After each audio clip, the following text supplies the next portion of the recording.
머스크가 하는 과정을 다른 업체가 만약에 지켜보기만 하면 이거에 대한 초기 레코드를 쌓고 나중에 후속적으로 다른 사람들이 발주를 할 때 또 현대로 찾아가겠구나라고 생각을 할 수 있는 게 일반적인데 그렇죠. 머스크라고 하는 회사의 경쟁사들이 이 부분을 또 다시 캐치업해서 따라가기 위해서 다른 조선업체한테 이미 또 메탄올 추진선을 발주한 상황입니다. 네. 올해 그래서 삼성중공업이나 대우도 이런 거를 수주를 해서 저희가 나오는 데에 대한 연차는 뭐 한 1, 2년 정도 차이가 나겠지만 이미 친환경적으로 시장에서 필요로 하는 선박들을 뭐 누구는 수주를 못 받고 누구는 받고 이런 상황은 다 수주 잔고로 쌓아놓고 있는 상황이고 약간의 기간 차이가 있다라고만 생각하시면 될 것 같아요. 그런 어떤 돈적으로 이렇게 접근을 했을 때 소위 이제 LNG 운반선은 고부가가치선으로 우리가 이렇게 평가를 하잖아요. 네.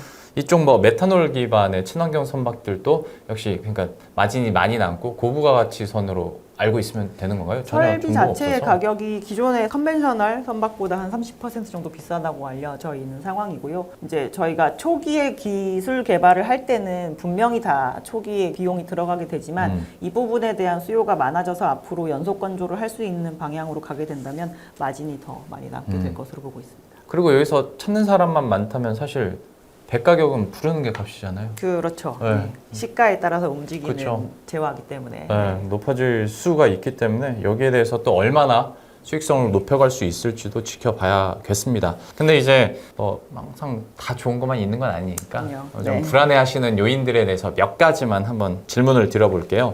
중국 정부도 LNG 운반선에 대한 어떤 지원을 굉장히 강하게 드라이브를 걸고 있다라는 기사들이 간간히 나옵니다. 사실 올해 초부터 해서 뭐 최근 8월에도 그런 게 많이 나왔는데 항상 좀 그래요. 중국이 뭔가 정부 차원에서 하자고 하면 여기는 정말 빠르게 이뤄내긴 하잖아요. 실적을. 네, LNG 운반선 측에서도 그러면 우리가 어떤 기술력이나 경쟁력 부분에서 이제 위기감을 느껴야 되는 수준인가에 대해서는 좀 어떻게 평가하세요?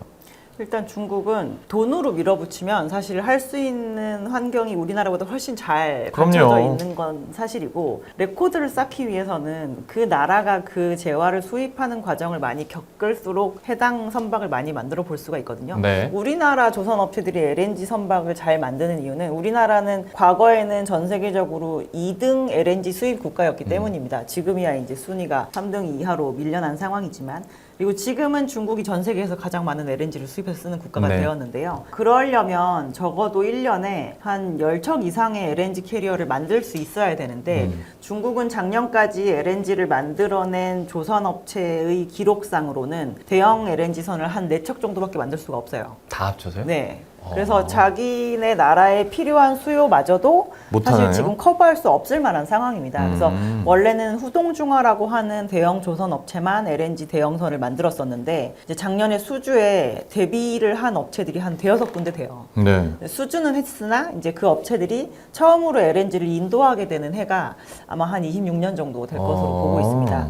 그때 과연 제 시간에 잘 인도를 할지 어떨지는 모르겠지만 분명히 앞에 어떠한 사고와 뭐 우여곡절을 겪어서 결국에는 지금보다는 많은 LNG 캐리어 생산량을 보유를 하게 될 것으로 보고 있고요. 이 부분이 어떻게 보면 시장에 이제 1년에 한 15척 내외 정도의 LNG 캐리어를 꾸준하게 공급해 주던 네. 일본이 조선 시장에서 조금 빠져나간 영향이기도 합니다.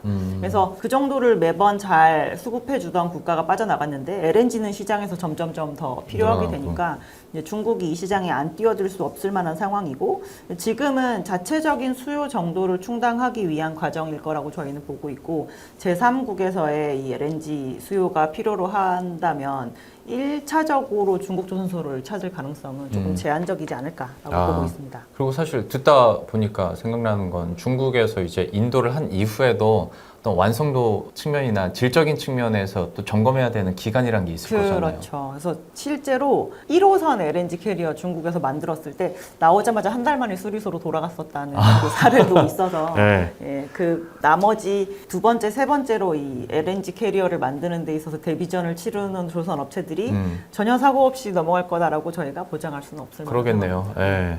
아니 그러니까 중국이 뭐 한다고 하면 사실 좀 위협을 느껴요. 예전에 뭐 LCD 네. 때부터 해서 요즘엔 2차 전지도 굉장히 위협을 많이 받는다고 하더라고요. 근데 조선업은 또 어떨까 싶었는데 여기는 아직까지는 좀 더 확인이 필요한 나라의 중국 조선업이지 않을까 싶고, 사실 어떤 LNG 운반선 사업과 관련된 뭐 중국 정부의 추격 이것보다 요새 더 화제가 많이 되는 건 우리나라 조선업의 인력난이에요. 사람이 너무 없어서 최근 들어서 뉴스 헤드라인만 보긴 했는데 재소자도 받겠다라는 예, 저도 그 봤어요. 뉴스까지 이렇게 봤는데, 연초에 다른 방송에서 제가 연구원님을 네. 모시고 방송을 했었는데 그때는 이 정도까지는 아니어서 가볍게 여쭤봤었는데 오히려 굉장히 진지하게 실제로 이 인력난 때문에 우리나라 조선업에 좀 악영향을 줄 수도 있다라고 얘기를 하셨었거든요. 지금 상황이나 지금 생각은 좀 어떻게 하고 계세요? 일단 조선 업체들이랑 인터뷰를 해봤을 때는 네. 톤이 오히려 조금 완화된 상황입니다. 많이 고용을 했다라는 네네. 거예요? 23년 연초에 인터뷰를 저희가 했을 때와 23년 상반기가 끝나면서 인터뷰를 했을 때 톤은 많이 좋아진 상황이어서 저희가 정부 추산 기준으로 한 14,000명 정도의 인원이 필요하다라고 얘기를 하는데, 최근에 나온 뉴스상으로는 한 10,000명 정도의 고용을 완료했다라고 얘기를 하고 있고요. 실제로 저희가 2분기 실적 발표를 하고 조선업체랑 이제 개별적인 컨퍼런스 콜을 진행을 했는데, 어떠한 회사가 저희가 1년 동안 1,200명 정도를 채용을 하려고 계획을 하고 있었는데 이미 상반기에 1,200명 채용이 완료가 되어서 연간 채용 인원을 1,800명으로 확장했습니다라고 네. 얘기를 하시더라고요. 그래서 제가 1분기에서 2분기로 넘어가는 시점쯤에 지금까지 한 5,000명 채용했다 이거를 봤었던 기억이 났는데 최근 뉴스에 다시 보니까 10,000명 정도까지 이미 채용을 했고, 하지만 이것이 이제 저희가 왜 E7 비자라고 해서 이제 외국인이 한국으로 입국되어서 이제 취업 비자를 받기 쉽게 하는 그런 정책적인 걸로 인해서 바뀐 건 아니고요. 네. 약간 다른 업종에서 넘어오시는 분들이 조금 늘어나고 있는 것으로 보이고, 개인적인 생각이긴 하지만 네. 분명히 내년까지 저희가 양적으로는 계속 인력이 늘어야 되는 이 시점일 때 네. 미디어가 이 주제를 가만히 두지 않을 거라고 분명히 생각을 합니다. 그래서 채용이 어느 정도 안정화될 때까지는 시장에서 계속 이거에 대해서 푸시를 하는 하지 거구나. 않을까라고 저는 생각을 합니다. 근데 저 이거는 진짜 그냥 드는 생각이기도 하고 스터디가 전혀 안 된 상태에서 그냥 네, 여쭤보는 네네. 건데, 제가 그래 요즘에 채용은 되게 많이 한다더라. 근데 고급 기술자는 여전히 너무 없고, 그렇죠. 고급 기술자들 나이는 계속 들어가는데 밑에서 그 기술을 배워가면서 바톤 터치 해줄 사람이 없다라는 거예요. 그것도 리스크라면 리스크 아닙니까? 근데 어차피 이제 조선업체들이 자체적인 기술 개발원, 인력 개발원 같은 데가 이제 있습니다. 그래서 네. 현대중공업이 뭐 한 1년에 500에서 한 1,000명 사이, 그리고 뭐 삼성이랑 하나오션이 한 350명에서 뭐 그 전후 정도 이제 할 수가 있어서 1년에 그 3사가 최선을 다해서 신규 인력을 막 생성해내도 2,000명이 최대치예요. 그래서 네. 저희가 그걸로 그 14,000명의 채용을 다 채울 수는 없지만 이분들이 이제 23년 하반기부터 본격적으로 들어가셔야 되는 이제 고급 인력의 풀이 좀 넓어지긴 하는 건데, 23년 레코드 쌓고 24년 쌓고 25년 쌓고 하면서 숙련도가 높아지기를 저희는 좀 기다려야 된다라고 생각을 하고요. 네. 제가 알고 있는 은퇴하신 조선업종 관련되신 분들 많이 다시 잡혀서 돌아가시고 계세요. 그런다면서요. 회사로 네. 많이 들어가고 계십니다. 네. 난 은퇴해서 다시 은퇴의 삶을 살려고 했는데 그러니까. 회사에 잘 잡혀 들어가고 계신데 뭐 그게 맞냐 몇 년 이거죠 동안 지금. 잡혀 들어가 계셔야죠. 어쩔 수 없습니다. 그건 제가 장기적으로 봤을 때 이게 맞아? 근데 지금 상황이 이렇다니까 여기에 대한 또 볼멘소리 하시는 분들이 있긴 있더라고요. 들어가셔서 이제 기술을 많이 배우시면 그러니까. 되죠. 볼멘 소리 하지 마시고. 그러니까 좀 적극적으로 여기는 진짜 두 팔 벌려 환영해 준다고 얘기들을 많이 하던데 네. 여러분들도 참고하시길 바라겠습니다. 어쨌거나 올해 연초에 있었던 인력난에 대한 고민보다는 조금 덜한 상황이다. 덜한 상황이고, 생각해보면 원청에서 뭔가 고용을 늘리는 일이 그분들 입장에선 10년 만일 거거든요. 네. 그래서 제가 제일 걱정되는 부분은 이 중간 단계에 계신 분들이, 그러니까 하청업체에 계시다 원청으로 좀 많이 들어가실 것 같아요. 그분들에게는 지금이 완전 기회입니다. 이번에 가서 자리를 잡으시면 그 다음 사이클에서는 아마 고용에 유지될 가능성이 좀 굉장히 높다고 그러네요. 생각을 하거든요. 그래서 이제 이 중간 인력의 부족을 견디셔야 되는 이 중소업체 사장님들, 네. 좀 그분들이 지금 좀 제일 걱정이긴 한데 이 또한 시간이 해결해 주길 바라고 있습니다. 막간 취업 상담과 함께. 근데 생각해보니까 그 하청업체에 있는 중소기업 사장님들이 예, 전 거기가 더 문제일 가장 수는 걱정됩니다. 예. 그러네. 인력이 유출돼도 문제고. 네, 네. 그렇구나. 이거는 한번 봐야겠습니다만은 오늘 이 자리에서 이 얘기까지 하다 보면 너무 길어질 것 같아서 아무튼 뭐 인력난에 대한 기사들도 여전히 많이 나오길래 한번 여쭤봤습니다. 네, 그러면 이번에는 이제 투자 관점에서 베이스를 깔고 한번 질문을 들어보도록 할 텐데 조선사 빅3 중에서 그럼 지금으로서는 투자 매력도가 어디가 제일 클까? 종목별로 매력도 한번 얘기를 해주시겠어요?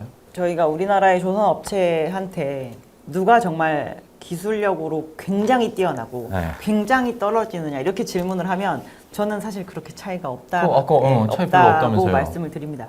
그래서 조선 업종은 특히나 방향성이 거의 많이 같은 편이기 때문에 이 전체적으로 지수가 조선 업종 지수가 움직여야 높이 가는 업체도 올라가고 네. 낮게 가는 업체도 어쨌든 올라가는 그런 편이라서 무조건적으로 그 전체적으로 섹터에 대해서 주는 밸류에이션에서 하단에 있는 걸 사시는 게 저는 나중을 위해서 좋다라고 말씀을 드리거든요. 빅3 중에서 합병 시너지가 있는 데도 있고 원래부터 큰 그룹사에서 계속 잘하던 데도 있잖아요. 그런데도 결국 그냥 밸류 낮은 걸로 가는 게 낫다. 뭐 그 판단이시죠? 만약에 그런 뭔가 합병이나 민영화 막 이런 이슈로 인해서 이미 주가에 반영이 되었다라고 한다면 그거에 미련을 갖기보다는 다른 거에 오히려 더 밸류를 주는 게 낫다라는 거죠. 저희 조선업체의 가장 큰 자산 가치는 네. 수주 잔고입니다. 네. 그래서 과거에 저희가 조선업체들의 이제 수주 잔고에 대한 이 순자산 가치 대비 이 주가의 배수가 얼마까지 올라갔었는지를 쭉 그려보시면 네. 정말 그렇게 다 똑같이 5배 정도까지 갔었거든요.